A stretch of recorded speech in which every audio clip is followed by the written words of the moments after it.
Conecta TV Radio presenta Agenda País 4.0, un espacio de análisis y opinión alternativo desde lo técnico para el desarrollo del Ecuador. Iniciamos. Muy buenas tardes con la audiencia de Agenda País 4.0, Ecotel en la ciudad de Loja y Conecta TV Radio. Este programa ya es prácticamente nuestros programas de cierre. Creemos que será la próxima semana el último programa. Y queremos hoy dar la visión general, la visión estratégica e inclusive la visión política con la cual quiere desarrollarse ese país. Hemos abordado los temas técnicos, inclusive algunos temas de coyuntura y cosas que han sido muy bien valoradas por la audiencia y tenemos ya, digamos, nuestro posicionamiento a nivel de los medios online en el país. Y eso ha sido bueno y eso es nuestro logro. Dar un aporte en la parte técnica, pero también ahora lo queremos hacer desde esa visión, llámele política, pero sí en lo estratégico de lo que debe hacer un país. Y para eso tenemos un invitado de primera línea, una persona que se mueve muy bien en los medios y a nivel directivo en los gremios. Es Rodrigo Gómez de la Torre, presidente de la Cámara de la Primera Zona, Cámara Agroindustrial de la Primera Zona, y con él queremos tratar este tema. Yo creo que los aportes de Rodrigo van a ser muy valiosos, muy interesantes, y su opinión obviamente también tiene un peso específico en lo que es la opinión pública en nuestro país. Vamos a los cortes comerciales y regresamos en un minuto. Estamos presentando Agenda País 4.0, una buena decisión técnica detrás de una buena gestión política. Ya regresamos.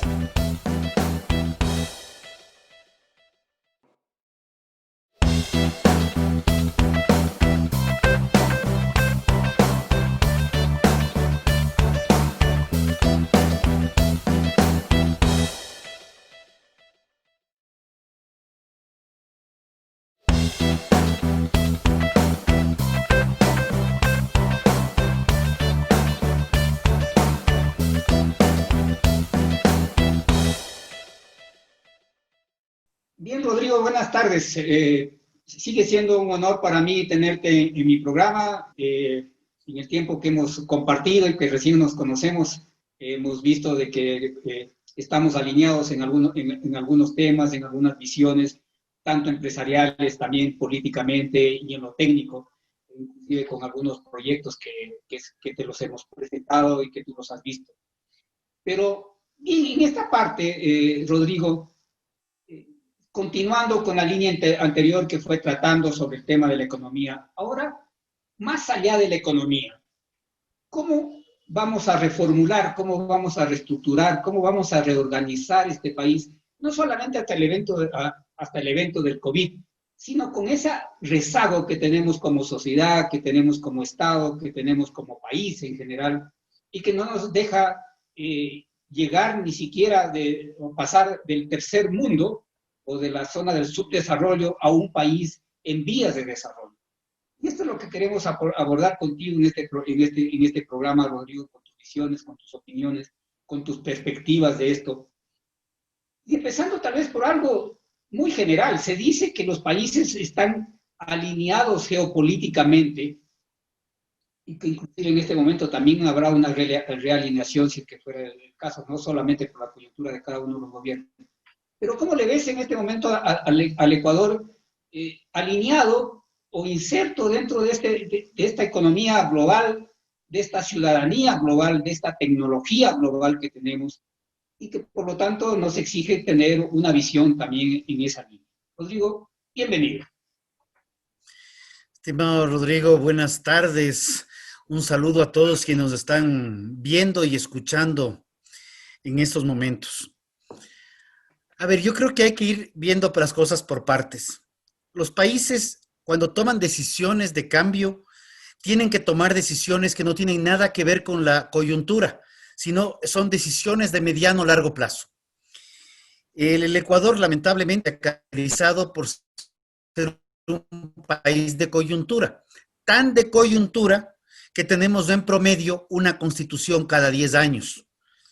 La constitución que más tiempo ha durado fue la del 78, que duró desde el 78, 79 hasta el 98, y esta que está vigente en este momento, que ya ha tenido reformas y reversión de las reformas, porque esto sí es inédito, es la segunda que más tiempo ha durado.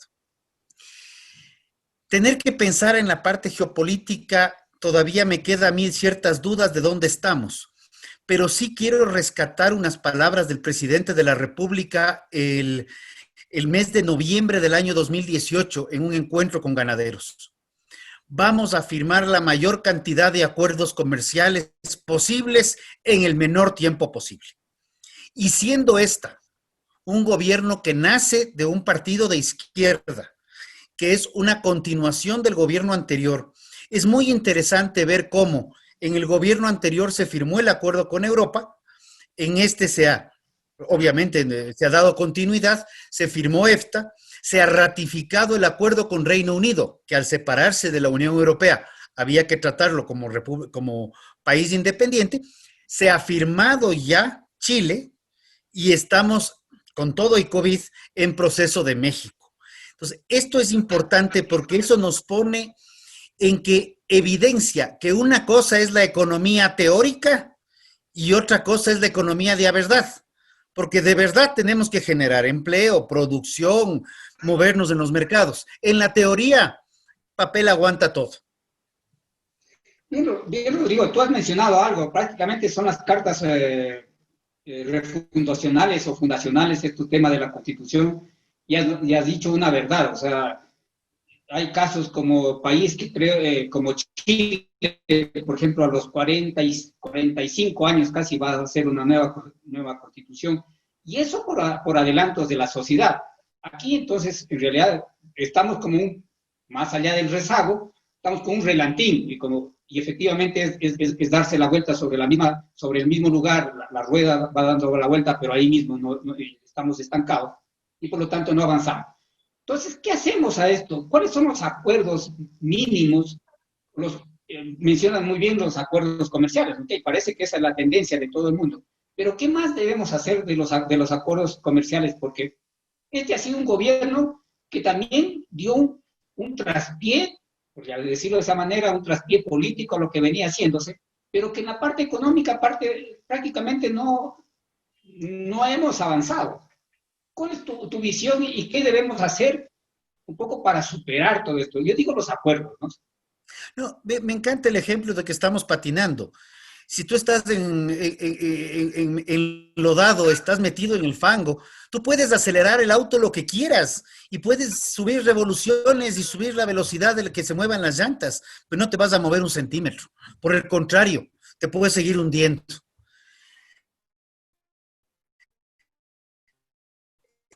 El tema aquí es ver cómo se está discutiendo finalmente la eliminación del impuesto a la salida de divisas. Impuesto a la salida de divisas que nace con un concepto de que la gente no va a sacar la plata porque tenemos un impuesto. Arrancamos con el 0.5, estamos en el 5. Este impuesto le representa al Estado 1.200 millones de dólares al año aproximadamente. O sea, es un impuesto importante. Pero por otro lado, este impuesto lo que hace es encarece bienes de capital y materias primas que vienen al Ecuador. Encarece todo lo que son insumos para la producción. Encarece el costo de producción, por ende, y encarece el costo de vida del ciudadano, porque también te encarece bienes de consumo. Y además, si la inversión extranjera por alguna razón quiere venir al Ecuador, es un impuesto que le ahuyenta. Porque le dice, a ver, señores inversionistas, de cajón, vayan aquí pagando un peaje del 5%. Y el 5% en tasas de interés internacionales es altísimo. Entonces, ese es el primer tema. Creo que el otro tema que ya se está hablando es una depuración tributaria. El pagar impuestos es lo correcto. El que produce hace una utilidad y de ahí se pagan impuestos. Pero cuando se pagan impuestos anticipados, que se anularon en diciembre del 19 y se restituyeron, dicen que por una sola vez en agosto de este año, pues el mensaje no es el más adecuado. Y esto que sí se requiere es una depuración y transparencia, hasta por facilidad tributaria. Ese es un tema. Y de ahí tienes el otro tema, crear trámites, crear complicaciones para vender facilidades. Ese es un aspecto que hay que tratarlo y hay que tratarlo con frontalidad. 9 de diciembre, Día Internacional de la Lucha contra la Corrupción. Y mientras más trámites tienes, más vendedores de facilidades también tienes. Y eso deriva en corrupción. Digamos las cosas por su nombre. No necesitamos seguirle dando vueltas al tema.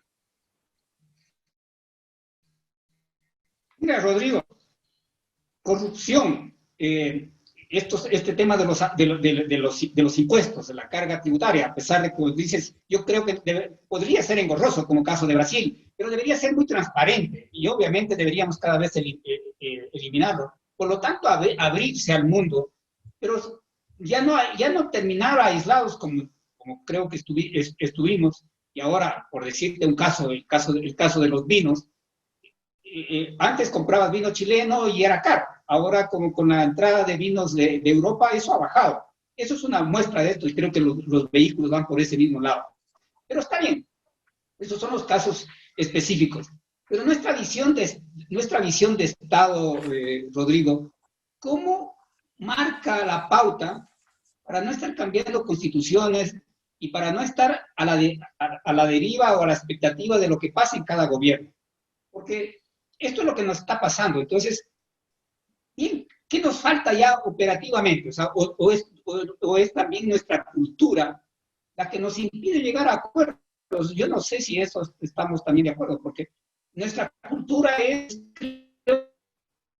acuerdos y sacar provecho, como tú dices, de lo que se hace engorroso los trámites. Eso ha sido parte de nosotros. Por lo tanto, la corrupción abunda y está al orden del día.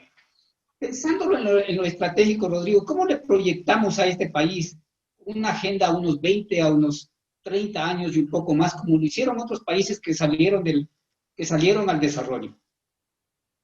A ver, las agendas país salen de acuerdos transversales amplios.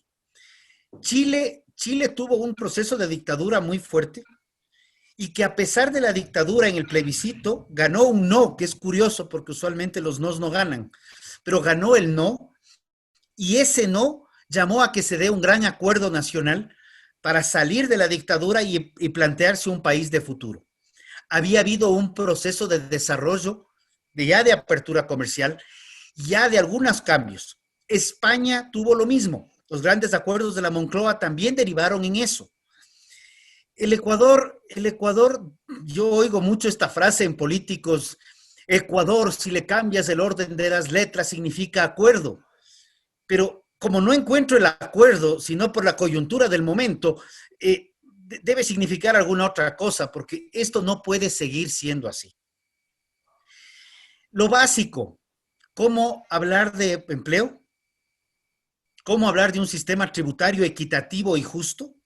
Donde la gente pague impuestos de acuerdo a lo que le corresponde, porque también hay un nivel de informalidad muy, muy grande que no paga impuestos.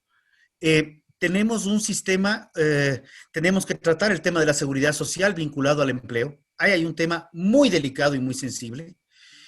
Y el otro tema, tenemos que tener un Estado que en este momento bordea entre el 38 y el 40% del Producto Interno Bruto, cuando hace 15 años estaba por el 26. Entonces tenemos que bajar el tamaño del Estado. Tiene un costo social definitivamente. Pero si no asumimos ese costo social en un determinado momento, lo que hacemos es seguir patinando y hundiéndonos en el mismo sitio. Por más vehículo 4x4 que haya, si estamos embancados, lo único que hacemos es enfangarnos más. Rodrigo, tú estás cerca de la actividad gremial durante muchos años. Y obviamente los gremios de cierta manera han sustituido la ausencia de los partidos políticos acá. O sea, son temas paralelos. Yo siempre creía igualmente desde mi vida gremial de que ante la ausencia de formación de gente dentro de los partidos políticos, podrían ser los gremios quienes puedan asumir, entre comillas, esa responsabilidad de formar gente capacitada, técnica y todo lo que vayan abordando transversalmente a los gobiernos. Eso pasa en estados donde los partidos políticos siguen siendo fuertes y siguen siendo la base. Aquí prácticamente no lo tenemos. Cerca de esas decisiones de los gremios, porque muchas veces se consulta, otras no, pero se discuten estos temas, ¿cuál sería un poco la visión, un programa, si es que estaríamos nosotros en capacidad de decirle a los próximos gobiernos, próximos, no al próximo, de que esto se debería hacer ya en este momento en lo operativo, en lo financiero, en lo legal, como tú también mencionas, y un poco sobre esta base de los acuerdos que tenemos que participar absolutamente todos, ¿no? O la mayoría. A ver, yo creo que los gremios sí están haciendo su trabajo y están planteando políticas o propuestas de política de mediano y largo plazo. Mediano, 8, 10 años y largo plazo, 20.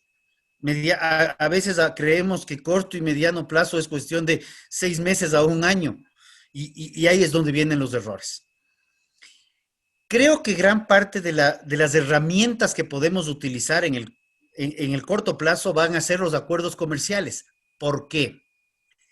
El acuerdo comercial, hablemos del ejemplo de Chile o de Colombia, en cierta forma te bloquea el que cada estado pueda sacar regulaciones independientes. Entonces, el acuerdo comercial te obliga, si cabe el término, te obliga a tener reglas claras y estables. El primer ámbito de la economía tiene que ver con la confianza. O sea, si queremos inversión, vamos a tener que generar confianza. Entonces, si tienes reglas claras y estas reglas son estables, vas a tener confianza. De pronto el inversionista dice, tengo la confianza de que ahí quiero invertir o tengo la confianza de que ahí no quiero invertir, pero ya sabe sobre qué terreno pisa. Cuando se genera confianza, ahí recién va al proceso de la inversión. Y de la inversión levantamos producción. Y ahí viene un tema que creo que es importantísimo y creo que vale la pena tratarlo. Los acuerdos comerciales sí generan sensibilidades en muchos sectores y los gremios van a salir a ver cómo defienden y protegen a su sector y es lo correcto.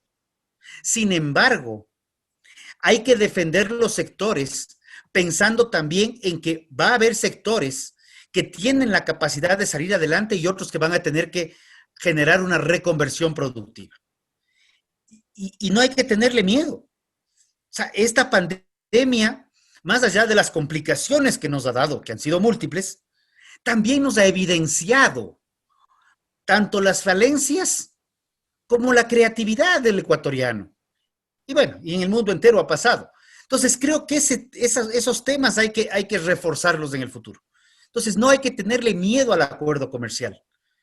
El acuerdo comercial no es malo por acuerdo comercial.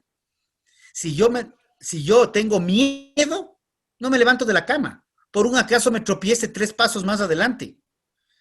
Pero eso no hace que yo levantarse de la cama sea malo. Eso hace que yo pierda oportunidades.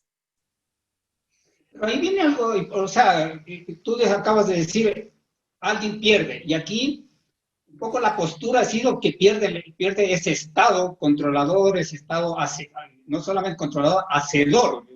Yo veo que se metió en hacer cosas que no le competían y que por eso el fracaso inclusive de muchas empresas o de muchos sectores que han perdido, por ejemplo el caso de las aerolíneas.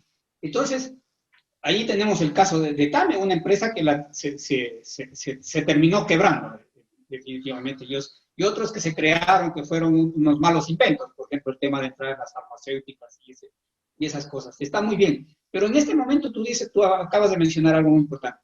Que pierda, yo creo que el Estado, esa gran masa de Estado va a tener que perder.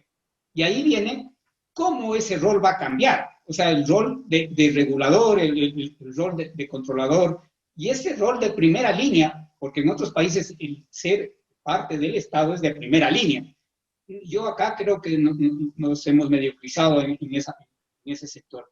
Y obviamente por el otro lado, el sector privado, el sector emprendedor también necesitamos, y de la academia necesitamos el contrapeso suficiente, inteligente como para hacerlo. Rodrigo, ahí, ¿cómo ves esto de trasladar un poco, o sea, a la apertura, pero obviamente controlando en lo que somos fuertes, en lo que podemos ser competitivos, y en esos icebergs, si quieres verlo, o esos clústeres que podemos ser competitivos, porque el resto, indudablemente, tenemos que dedicarnos a hacer alguna otra cosa. A ver, ¿cuál sería eso? Que has topado varios aspectos. O sea, primero, la función y el rol del Estado es la de controlar y regular. El Estado hacedor es un Estado que complica, no es un Estado que soluciona. El Estado debe ser un facilitador de la actividad privada, porque el Estado de lo que vive es de los impuestos. Entonces, si el Estado se dedica a hacer, ya no va a tener impuestos porque la empresa privada también va a contraerse. Entonces, ese Estado hacedor, controlador, regulador, que está metido en todo, es lo que fracasó en los años, que se evidenció el fracaso en el año 89 con la caída del muro de Berlín. Y se abrió al mundo el desastre que estaba al otro lado del muro. Yo creo que eso quedó clarísimo y evidenciado. A pesar de eso, todavía hay teóricos en esa línea. Por el otro lado, hay que buscarle facilidades a las estructuras de trabajo. Si nosotros revisamos el Estado ecuatoriano antes de pandemia, tenemos un Producto Interno Bruto que prácticamente ha estado estancado por algunos años. En este año cae aproximadamente un 9%. Hay que ver cómo cerramos el año, más que cómo cerramos. Cuando nos entreguen las cifras oficiales de cómo cerramos el año, que eso será más tarde. El tema de empleo. El tema de empleo es algo que ha venido cayendo desde el año 2015. En diciembre del 19 ya habíamos caído 11 puntos en empleo pleno. Ya estábamos en el 38%. Ahorita algo no cuadra en los números, porque si nosotros evidenciamos cuál es la población económicamente activa que teníamos hace un año y le ponemos contra el empleo pleno que tenemos en la última encuesta, la triste realidad es que el empleo pleno en el Ecuador está en el 30%, no más de eso. Y siendo generosos del 30%. Entonces ya la cosa es, o pensamos en una reforma laboral, estructural, real, o seguimos patinando, porque no podemos seguir discutiendo, y tú mencionabas el tema salarios, el tema salarios, seguimos discutiendo salarios, pero ¿para quién? Para un pequeño porcentaje que tiene empleo pleno, porque se discute la remuneración básica unificada, no se discute más. Y la gran mayoría de ecuatorianos que ni siquiera tienen trabajo, lo único que hacemos cambiando el salario es incrementando el costo de vida. Con el salario podemos discutir si el sistema de aporte colectivo que tenemos aquí para jubilación en seguridad social es el adecuado o el de cuenta individual o un mixto. Pero debemos dejar de tenerle miedo a la discusión política. Debemos dejar de tenerle miedo a los gremios que a veces tienen poder político o a los sindicatos que a veces tienen poder político. Y pongamos a los dos en la misma mesa. Debatamos qué es el país viable que nos gustaría. Porque yo también podría decir que quiero tener un país con $1 ecuatoriano, tener $1 por cada 1 millón de dólares, que son muchos papeles que no sirven para nada. Cuando lo que tenemos es una moneda dura y el proceso de globalización nos lleva a eso. Y el Ecuador, le guste a quien le guste y le cuadre a quien le cuadre, así de crudo, es un país agroexportador desde hace más de 150 años. La construcción del tren, iniciada por García Moreno, y creo que te lo mencioné la vez pasada, en 1861, concluida por Eloy Alfaro, fue precisamente para incentivar el comercio a Guayaquil y sacar la exportación de cacao, luego vino cascarilla, luego vino el sombrero de paja toquilla, que terminó llamándose Panama Hat. En los 50 del siglo pasado vino el boom del banano, boom de las flores, boom del camarón. Por favor, ¿qué queremos ahora? Pensar en este concepto político de soberanía alimentaria en el cual no exportemos para comernos todos nosotros. Hay 10 mil millones de dólares en exportaciones. No es como para dejar ya a un ladito. Más bien es al revés. Ahí está la riqueza. Y esas exportaciones, con los acuerdos comerciales de mediano con reglas claras, mediano y largo plazo, nos permiten crecer. Y el acuerdo, llámese el que se llame. Entonces, cuando veo sectores en donde también los gremios jugamos un rol de pedirle al papá Estado proteccionismos, tenemos que plantearnos, de ser el caso, un proteccionismo responsable para decirle, ok, vea, yo me comprometo de aquí a 5 años, se me ocurre 5, en ser más productivo y más competitivo. Pero necesito que usted me ayude en esto. Regulaciones laborales, tributarias, yo qué sé. Este tipo de cosas son fundamentales. Y si en 3 años el Estado cumple con su parte y nosotros en el proceso como gremio, como sector, de cumplir con nuestra parte, vemos que, vean señores de Estado, realmente esta cosa no va a funcionar a pesar de todo. Veamos en qué podemos ser más competitivos y no tenerle miedo a la reconversión. No tenerle miedo, porque el mayor enemigo del desarrollo es el miedo. Rodrigo, tú tocaste justamente el aspecto ya, uno de los elementos claves, que esto es la parte ya de las finanzas, y es un tema de la moneda. Bien, yo que me dedico un poco a estos temas de inversiones, y la gente de afuera dice, mira, tienes una gran ventaja, la moneda dura, como dijiste, el dólar, ¿no es cierto? Ya no hay problema de devaluación, por lo tanto, sé que el dólar es el dólar y el dólar lo voy a tener ahí, lo voy a tener en cualquier parte. Perfecto, un tema. El otro sí que complica es el efecto del tema impositivo, más que todo la movilidad de los capitales, eso es importante. Pero ya aquí, teniendo esta moneda, tenemos esta palanca en la parte financiera, ¿qué nos debe hacer, digamos así, para tener más acceso? Porque el problema es que no tenemos plata, estamos sobreendeudados. Y en realidad ahí va a hacer falta mucha más plata para financiar todos estos proyectos. Dejémoslo a un lado, tal vez los sectores. Pero ¿cómo generamos esa riqueza? ¿Y cómo se queda aquí en el país? O sea, eso es importante también mencionarlo, que la gran parte de la riqueza la hagamos, inclusive los empresarios la hagamos acá. O sea, hacerlo y hacer empresa acá, pero muchas veces es preferible irse a otros lugares. Entonces, el tema financiero, con ese capital de nación, que es los ahorros, y tú lo conoces perfectamente, mencionaste el tema de la seguridad social, ¿cómo hacemos que ese ahorro, al que todos aportamos, a los que puedan, tú dices el 30% que tiene pleno empleo, pero va a la caja general, y eso sirve como motor para hacer circular y para hacer nuestros proyectos? Pero entonces ahí nos está faltando algo más para ser productivo en nuestro país. ¿Qué es la parte financiera, Rodrigo? ¿Cómo le ves ahí? ¿Por dónde mejoramos esta palanca que es el dólar para generar más riqueza en el país? A ver, primer punto, tenemos que aceptar que nuestra moneda es el dólar. Muchas veces seguimos con política pública orientada a una moneda como el sucre. Entonces hemos podido darnos el lujo de devaluar el dólar.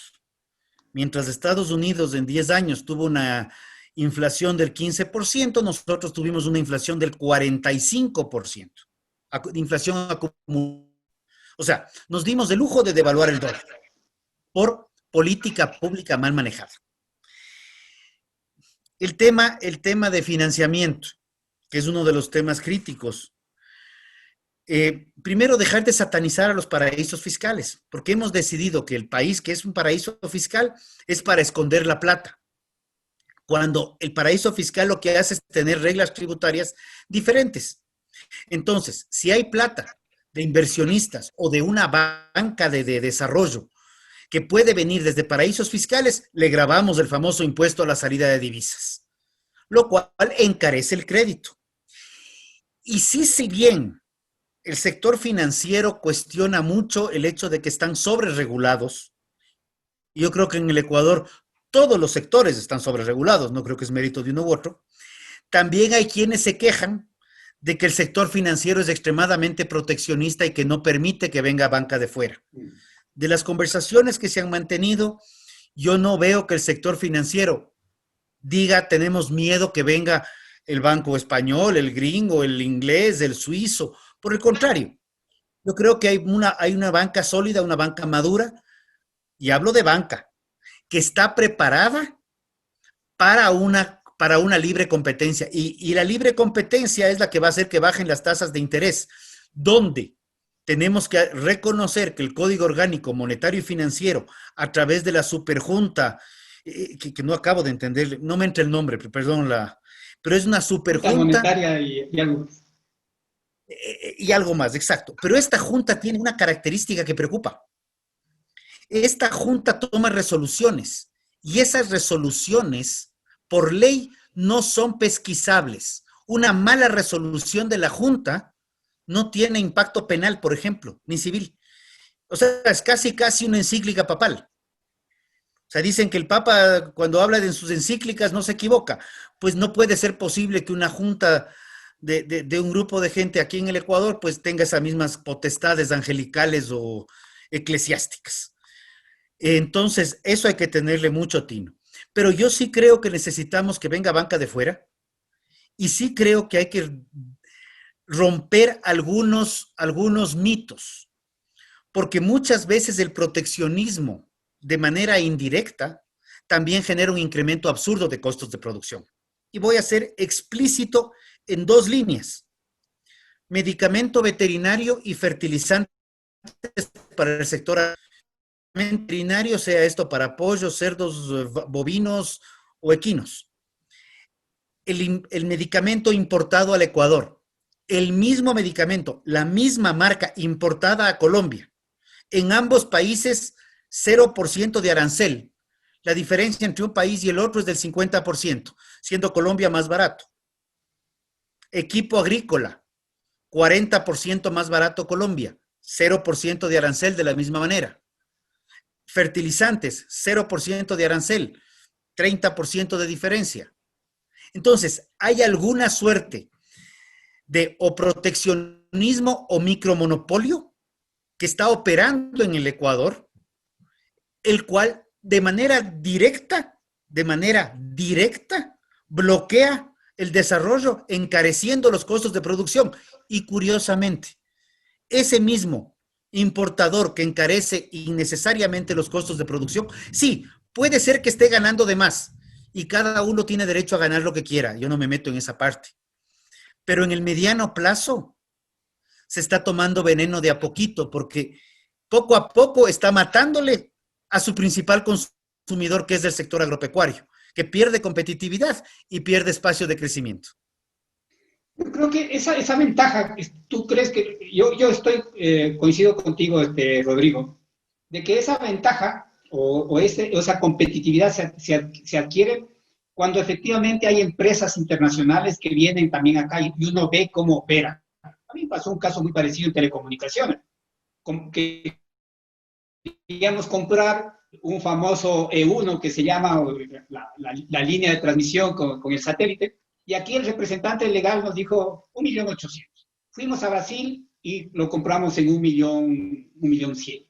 Así de sencillo, o sea, rompiendo, como tú dices, pero digamos, cuando las cosas no están atadas, cuando tú tienes libertad también de acción y libertad de pensamiento, y siendo, yo digo, medianamente inteligentes, no ni siquiera ser sumamente inteligente para hacer una cosa como esta, pero eso es cuando tú tienes la competencia, y a mí me parece muy bien el tema de la banca. O sea, yo creo que es un sector consolidado, y caso de estudios en escuelas de negocios es el caso de los supermercados acá, por ejemplo.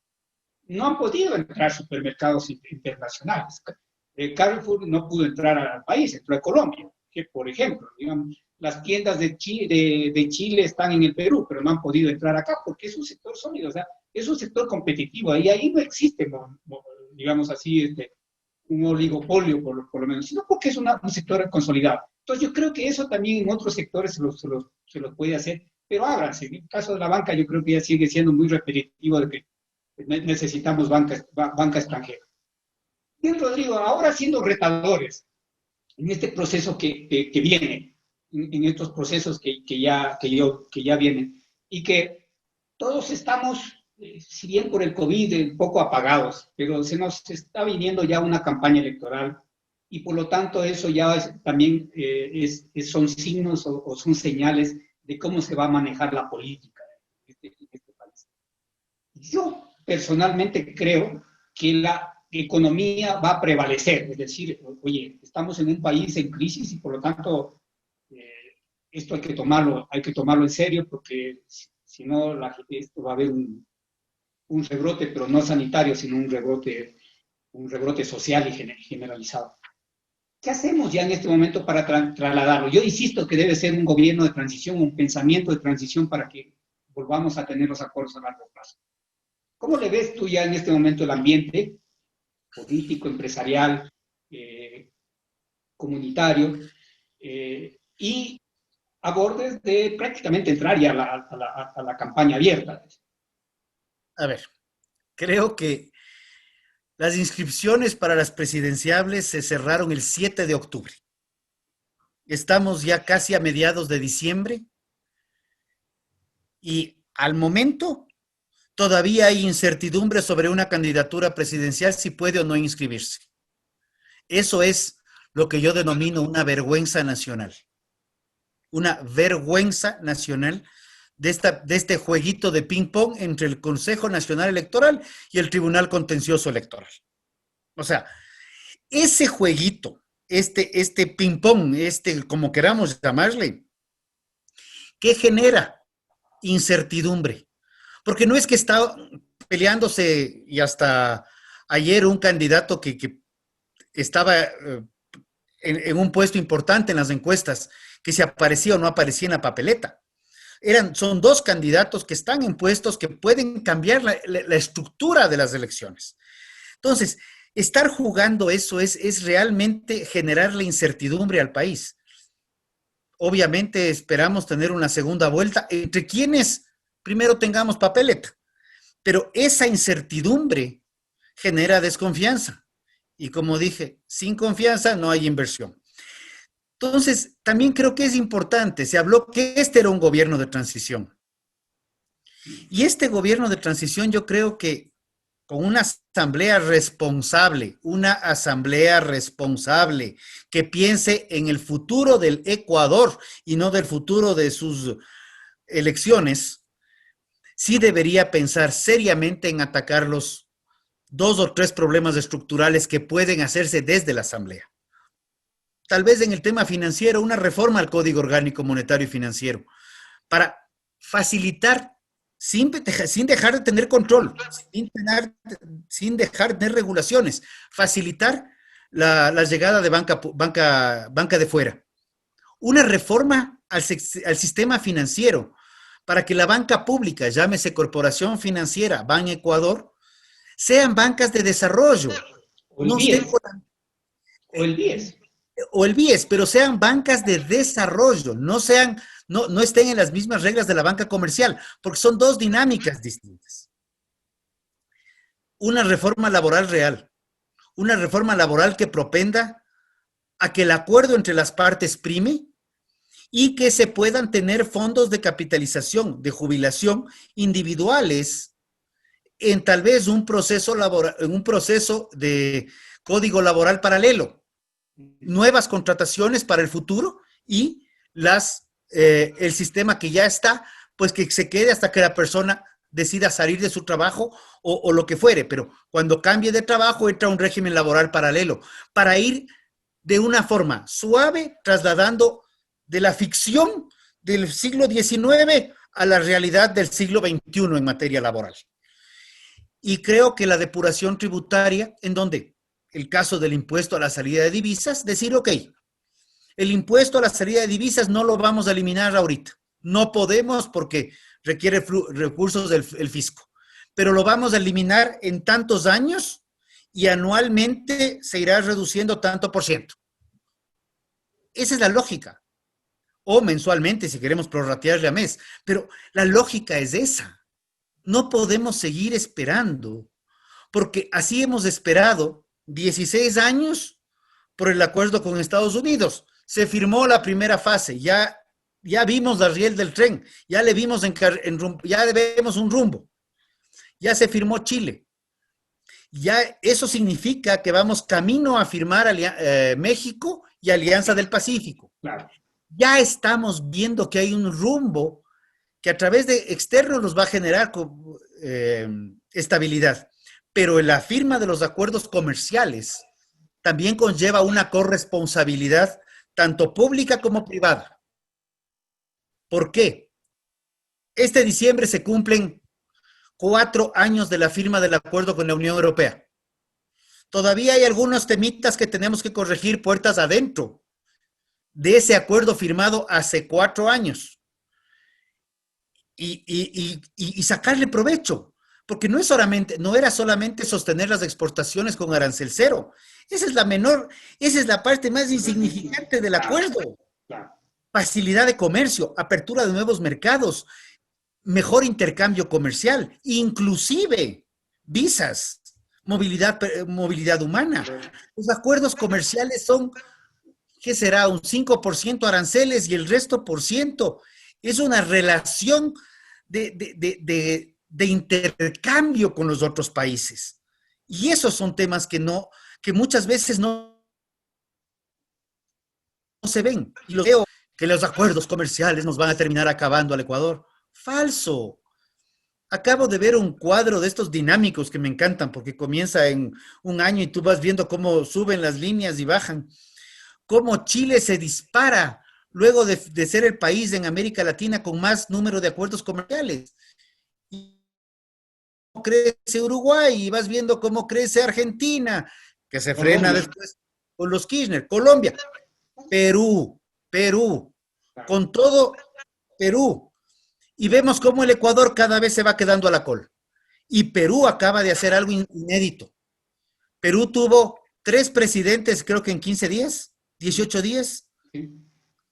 Ya, luego del tercer presidente, por una fuerte institucionalidad y por unas reglas claras y estables que ha demostrado eso al mundo, se permite sacar una emisión de bonos a 20, 40 y 100 años plazo. Por favor, nosotros con suerte sacamos a 15.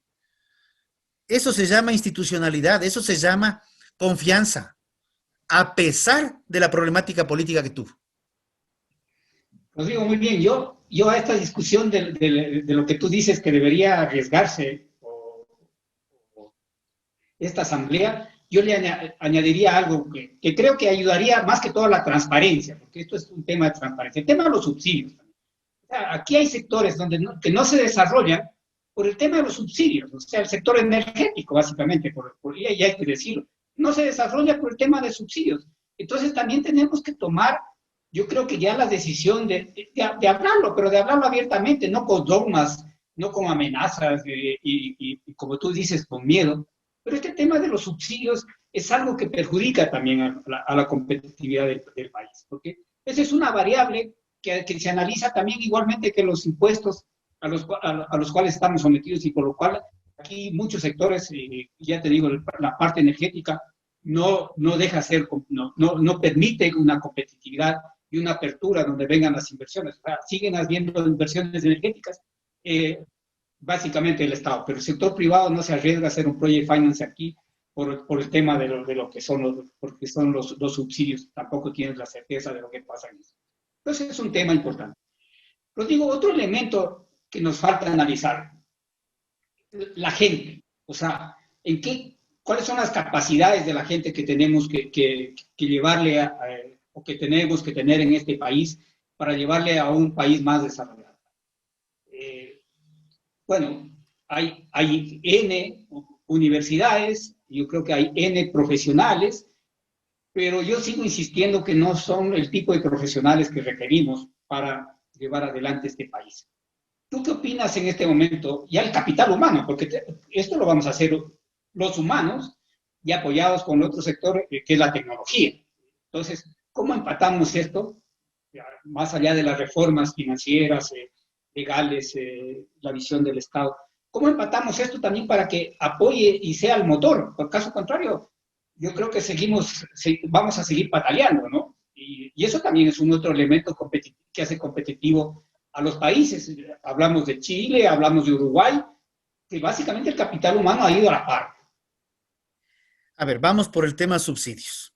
El subsidio por concepto debe ser, es una ayuda que se le da a un sector específico o a un área específica de manera temporal. Explicado, si quieren, en términos bíblicos. No les regales pescado, enséñale a pescar. Entonces, tú le das un pescado y le vas enseñando cómo recuperar ese pescado. Entonces, el subsidio, regreso, es focalizado y temporal. Cuando el subsidio pasa a ser general y permanente, lo que pasa es que se convierte en una carga para el Estado.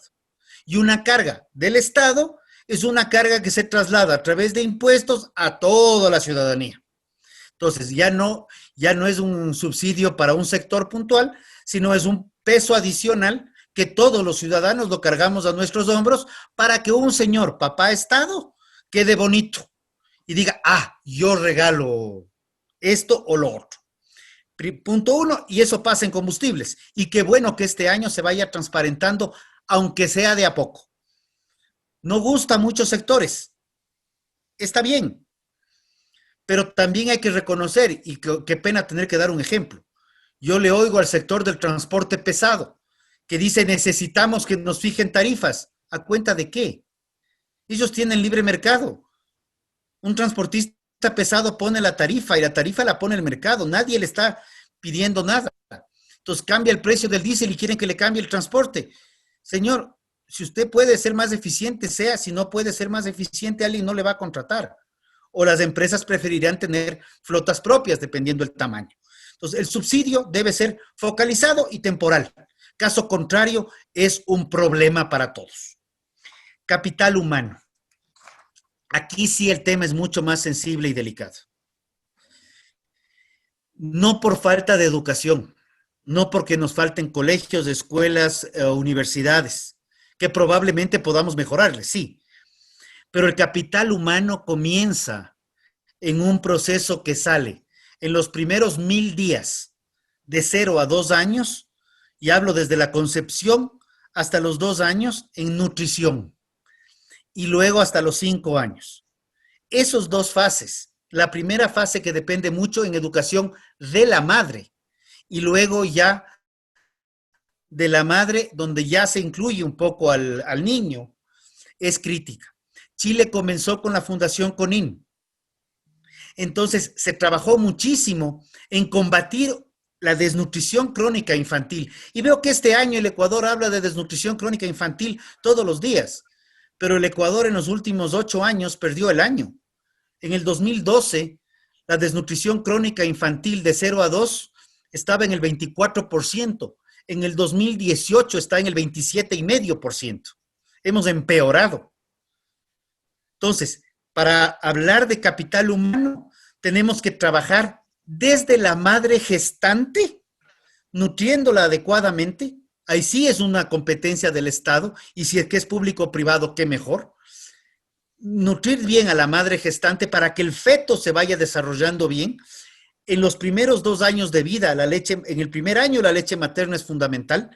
El segundo año ya puede venir alimento de afuera. Y los primeros 5 años de vida críticos para el desarrollo de las interconexiones cerebrales. Entonces, ahí parte el tema de tener un cerebro desarrollado adecuadamente, con una adecuada interconexión, para que cuando llegue al proceso educativo de la escuela, colegio y posteriormente universidad, tenga la capacidad de asimilar, procesar y volverse productivo y competitivo en el tiempo. Esto no son palabras mías, este es un análisis que lo hizo el Banco Mundial, hace 3 años presentó el estudio. El desarrollo del capital humano no está en la universidad. El desarrollo del capital humano, aunque es un tema de mediano y largo plazo, está en la madre gestante. De ahí parte para pensar en un país de futuro. Y yo creo que para cerrar, pensando que se viene un año electoral todavía incierto, apuntarle a todavía tener confianza, pero tener confianza y certeza que quien va a sacar al país adelante es el sector privado y que estamos en un momento de coyuntura en que el sector privado es el que debe decirle al sector oficial, vea señor papá Estado, yo ya soy mayor de edad, entonces yo ya me hago responsable de lo que haga. Entonces, por favor, déjeme trabajar. Perfecto, Rodrigo. Yo creo que hemos abordado los temas, pero en toda su amplitud, inclusive con mucho detalle, a pesar de quererlo ver con una visión de país, con una visión grande, con una visión a mediano y largo plazo. Y eso es importante para nosotros y creo que para la audiencia. Rodrigo, qué satisfacción contar con tus opiniones, con tus criterios, con tu visión. Y también ser muy autocrítico y como tú dices, yo creo que debemos adoptar la mayoría de edad desde el sector empresarial. Yo insisto eso, yo pregono ese tipo de cosas porque aquí definitivamente si nosotros no lideramos desde afuera, la solución yo creo que adentro va a ser muy complicada, muy crítica, difícil de tomar decisiones difíciles. Yo creo que debemos ayudar, ojalá toda la ciudadanía, ayudar a que los líderes políticos, a las élites que se vienen nuevamente, obviamente a facilitar ese camino, porque es un camino largo y es un camino duro, que tiene un costo social, indudablemente. Así es que, Rodrigo, si es tan amable, unas palabras de cierre y hasta la próxima temporada de Agenda País 4.0. Bueno, pues simplemente darte las gracias por el espacio. Creo que este tipo de espacios de discusión son fundamentales. Creo que sí hay que ser autocríticos muchas veces. Muchas veces no agrada, pero no es un tema no estamos, hay otros que están en elecciones que tratan de convencer de cualquier cosa. Creo que es un momento en el cual ser responsables con uno mismo, con su familia, con su entorno, con su sector. Y al final, ser responsables con el país es también asumir ciertas responsabilidades y decirlas con claridad y con fuerza. Caso contrario, vamos a tener serios problemas en el futuro, porque el Ecuador sí está a la cola de muchos países de América Latina y el Ecuador es un país que, con una palabra que iniciaste tú, tiene una posición geográfica en el continente, que le da una condición geopolítica importantísima para ser el puerto de salida para el intercambio comercial con la costa asiática. Y no porque en la costa asiática haya solamente dólares, hay la mayor cantidad de consumidores y cada vez consumidores con mayor capacidad adquisitiva. Y el desarrollo del Ecuador está hacia los mercados internacionales. Y así las industrias irán profesionalizándose, los sectores, industrias, sector productivo primario, para poder ir capacitándose y dar cada vez mejores productos y mayor aún, producto diferenciado para venderlo y entregarlo al mundo. Rodrigo, perfecto, esa es la palabra correcta, creo que nos estamos reiniciando, si es posible, no refundando, reiniciando, como se dice en inglés, el restart de lo que es un país, y eso es lo que debemos aprovechar. Si bien hay el efecto importante de la pandemia, pero efectivamente nosotros hemos estado a la cola, y es un momento de salir disparados, si es que es posible, para arriba, hacia un primer mundo que lo queremos ver, y como lo hemos dicho en la promoción de este programa, queremos o tenemos que tomar esa responsabilidad generacional, para que aquí a unos 20 a 30 años este país, ojalá estemos ya con un Producto Interno Bruto per cápita superior a los $20,000, que sí lo podemos hacer, como otros países también lo han logrado y lo tienen ya prácticamente en sus manos. Que no haya más retroceso en este país. Gracias a la audiencia, gracias a Rodrigo de la Torre por habernos acompañado en 2 programas, justamente hablando de temas importantes acá. Y a ustedes, pues esperamos que estos últimos programas sean del agrado, sean de su interés y les ayude lo que hemos querido decir, a mejorar los estándares, a mejorar los perfiles de nuestra y de las prácticas empresariales y las prácticas políticas. Muy buenas tardes y hasta la próxima semana en Agenda País 4.0. Conecta TV Radio presentó Agenda País 4.0. Gracias por sintonizarnos y hasta la próxima edición. Agenda País 4.0.